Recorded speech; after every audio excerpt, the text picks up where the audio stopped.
Hola, don Uchi, buenos días. Muy buenos días, Amelia, buenos días a todos y a todas. Señores, ayer en Miami, el Departamento de Justicia de los Estados Unidos allanó la residencia del expresidente panameño Ricardo Martinelli y lo detuvo. Él está detenido en este momento. Está requerido por su país, por Panamá, que le tiene varios cargos judiciales. Uno de ellos, el financiamiento de su campaña electoral por parte de la Odebrecht. Pero tiene otros temas también que son interesantes, porque uno de los cargos es la invasión a la privacidad por pinchar teléfonos de particulares. Oiga, fíjense las analogías, ¿verdad?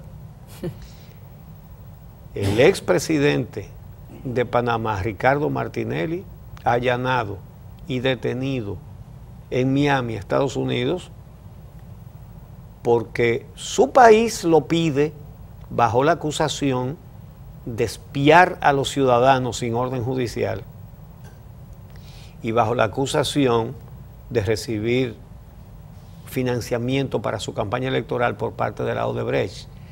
Tiene algunos cargos más, todos relacionados con corrupción. Pero sus dos hijos están siendo buscados internacionalmente también con una orden de detención por corrupción, por recibir sobornos de la Odebrecht para majaretearles obras públicas. Eso le está pasando al expresidente de Panamá.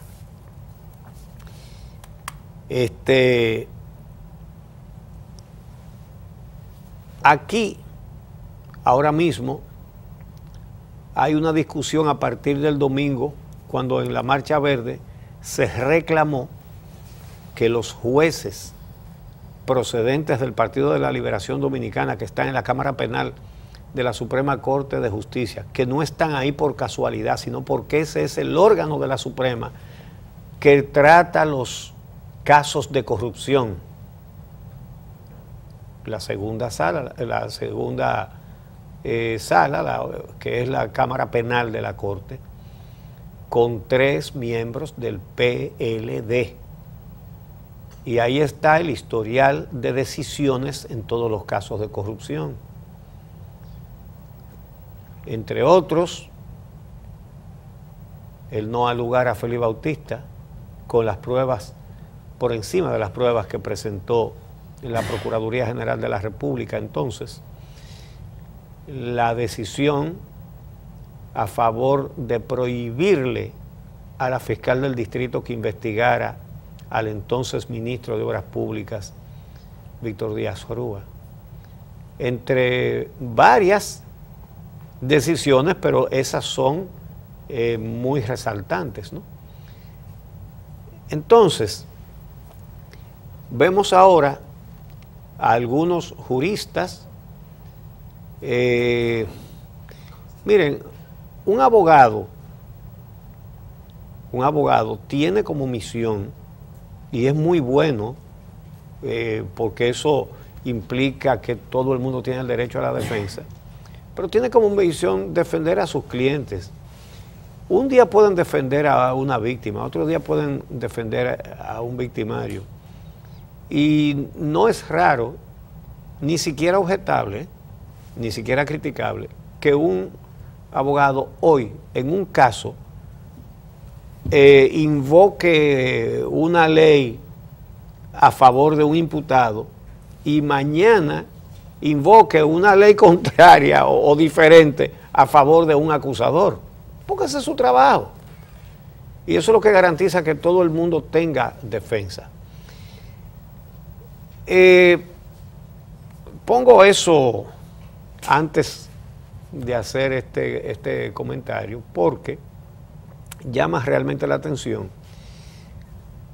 cómo algunos se ponen defensores de la Constitución cuando conviene a sus intereses y cuando no, o atacan la Constitución o cierran el pico. Y me refiero a que ahora algunos están alegando que eso es una barbaridad del movimiento verde, pedir que quiten unos jueces, que esos son los jueces que están ahí, y esa es la institución que tiene que juzgar, y eso es lo que dice la Constitución y todo eso, pretendiendo ignorar que esos jueces fueron puestos ahí para eso.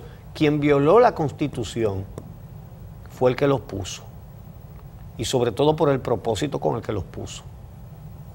Realmente, fíjense, a algunos les molesta que se hable de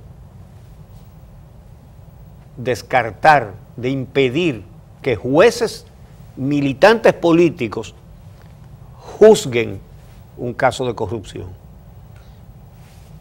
Y se escandalizan, pero esos mismos nunca se escandalizaron por el hecho de que las declaraciones de bienes se depositan y nadie las revisa. Ni se escandalizaron con las sobrevaluaciones de la Odebrecht, ni se escandalizaron con los sobornos, ni se escandalizan con nada de eso. Se escandalizan cuando alguien dice, estos jueces no pueden ser los que juzgan. Y es verdad que no pueden ser. Es verdad que no pueden ser. Sería una provocación de todo el tamaño a todos los dominicanos y a todas las dominicanas. Porque son los hechos los que están ahí. No son teorías, son hechos. Y justamente lo que se hizo fue fabricar una constitución con ese propósito, con el propósito de quitar el nunca jamás y de darle más poder al Poder Ejecutivo para dominar el Poder Judicial y colocar los jueces donde le interesaba, lo cual dice mucho, porque fueron colocados ahí a priori, para que hicieran lo que han hecho, lo que real y efectivamente han hecho. Eso es lo que han hecho. Entonces, con este escándalo no se puede salir con eso.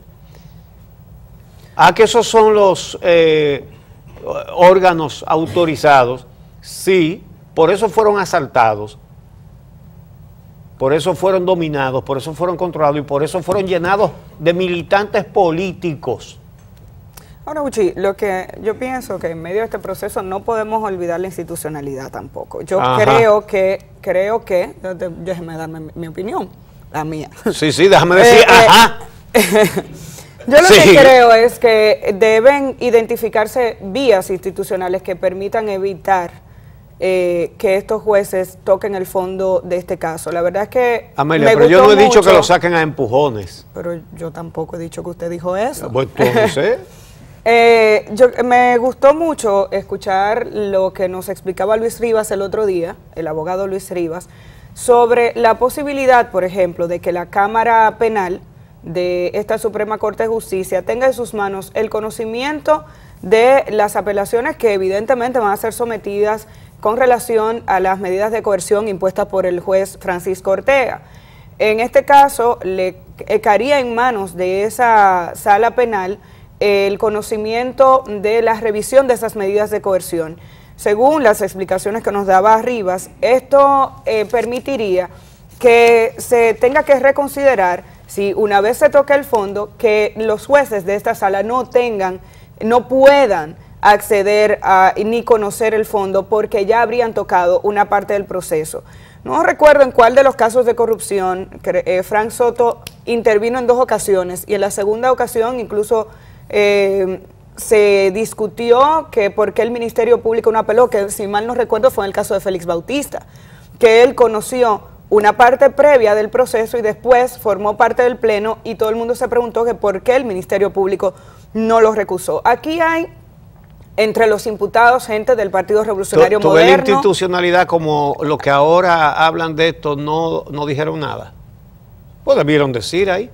Ahora dentro de este proceso hay gente no solamente del Partido de la Liberación Dominicana, hay gente del Partido Revolucionario Moderno, están imputados por lo mismo, no sabemos el vínculo que pueden o no tener en medio de este caso porque no sabemos quiénes son culpables y quiénes son inocentes, tomando en cuenta que estos jueces han sido promovidos y reconocidos como cercanos sobre todo al PLD y dentro del PLD a la línea del doctor Leonel Fernández. Habría que ver qué recursos podrían interponer y utilizar algunos de los imputados que les permitan incluso recusar a estos jueces, porque ellos tienen que tener incluso la posibilidad, y ya el PRM ayer emitió una declaración, de recusarlos y que esto sea evaluado. Vamos a ver cuáles son las consecuencias de esto. Eché de menos los defensores de esta institucionalidad estructurada para garantizar el blindaje de la corrupción. Eché de menos a estos institucionalistas cuando el presidente de la Suprema Corte, otro cuadro político, puso a una juez, a Cristo, a tumbarle una investigación a la fiscal del distrito y la eligió justamente a sabiendas de que la fiscal Jenny Berenice Reynoso había hecho una denuncia específica sobre un hecho contra esa juez ante la Suprema Corte. La fiscal dijo, esta juez cometió este acto, y aquí están las pruebas. Y justamente eligieron a esa que había sido denunciada por la fiscal para que le tumbara la investigación contra Díaz Rúa y proteger a Díaz Rúa. ¿Dónde estaban esos juristas institucionalistas? ¿No estaban en el país? ¿A dónde estaban? No, es que cuando tú quieres inclinar la balanza hacia un lado, entonces tú argumentas una cosa. Si no, entonces o argumenta lo contrario o te quedas callado. Entonces esas son las voces que están defendiendo la institucionalidad ahora. ¿A quién? ¿A otro perro con ese hueso? Es decir, aquí una de las peores cosas y que constituyen ahora mismo un elemento de provocación es considerar que los dominicanos somos unos estúpidos todos y que no entendemos las cosas. Y aquí la gente sí entiende. Y por eso la gente está reclamando en la calle. La gente sí entiende. No presuman que somos estúpidos los ciudadanos dominicanos. La situación en la Suprema Corte de Justicia es grave. Lo que, en mi caso, lo que estoy proponiendo es, y creo que aquí se ha denunciado todo lo que usted ha dicho anteriormente, en mi caso, y creo que varios juristas muy conocidos de este país están llamando la atención, es sobre identificar mecanismos realmente existentes para recusar a estos jueces, porque tienen que salir. No es porque eso lo que están diciendo. Porque yo creo. Pero no es verdad que eso es lo que están diciendo. Bueno, lo que yo estoy comentando son expresiones de juristas muy conocidos que en el día de ayer han dicho, esos son los que tienen que ser, porque eso es lo que dice la Constitución, esos son los mecanismos institucionales. Y yo lo que creo es que los mecanismos institucionales tienen que garantizar vías para sacarlos. Existen, o por lo menos eso hemos visto, y ojalá y sea así, porque de lo contrario, la segunda fase ¿cuál es? Bueno, tal vez la movilización ciudadana y la presión para que ellos no lo puedan conocer, pero ¿qué dice la ley? Eso es lo que no sabemos y nosotros no somos los especialistas. Ahora, estoy totalmente de acuerdo con usted que sería muy lamentable para este país que le toque a esa sala penal sumamente cuestionada conocer el caso de corrupción más importante que ha llegado a los tribunales de la República Dominicana, y no por el interés del Ministerio Público, porque hay una presión externa y hay un caso que ha sobrepasado los límites de la República Dominicana, es que al día de hoy hay sometidos, y porque hay una ciudadanía que se ha empoderado y que está reclamando que haya fin de la corrupción y que este caso realmente tenga consecuencias en la justicia dominicana. Y en eso yo creo que estamos totalmente de acuerdo, todo este equipo y muchísima gente que está ahí, aquí en República Dominicana. De verdad que no nos debemos...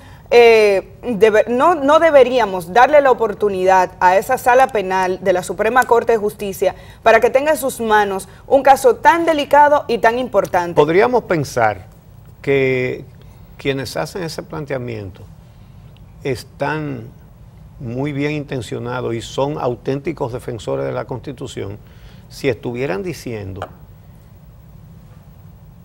¿por qué no han auditado las obras de Odebrecht para detectar las sobrevaluaciones que son evidentes? porque si usted es defensor de la institucionalidad, pero si usted defiende la Constitución, ¿por qué usted no sale a decir que la Odebrecht no puede seguir trabajando aquí porque la ley se lo prohíbe? Que cómo es posible que no solamente siga trabajando, sino que le sigan pagando. Diga eso, porque eso también está prohibido. No, eso no. Esa partecita, esa la dejamos para después. No me diga. Es que aquí es verdad que hay gente que cree que los habitantes de este país es un rebaño de estúpidos. Y están muy equivocados. Aquí la gente conoce al cojo sentado y al ciego durmiendo, como decía Juan Bosch. La gente sabe. Ah, muy bien. No, tienen que ser esos jueces que lo pusieron ahí justamente para entaponar la justicia, porque la Constitución dice eso, ajá, y la Constitución dice que no se le puede seguir pagando a la Odebrecht. ¿Y por qué le siguen pagando? ¿Y por qué usted se queda callado? Hable de eso. Vamos a hacer una pausa y regresamos.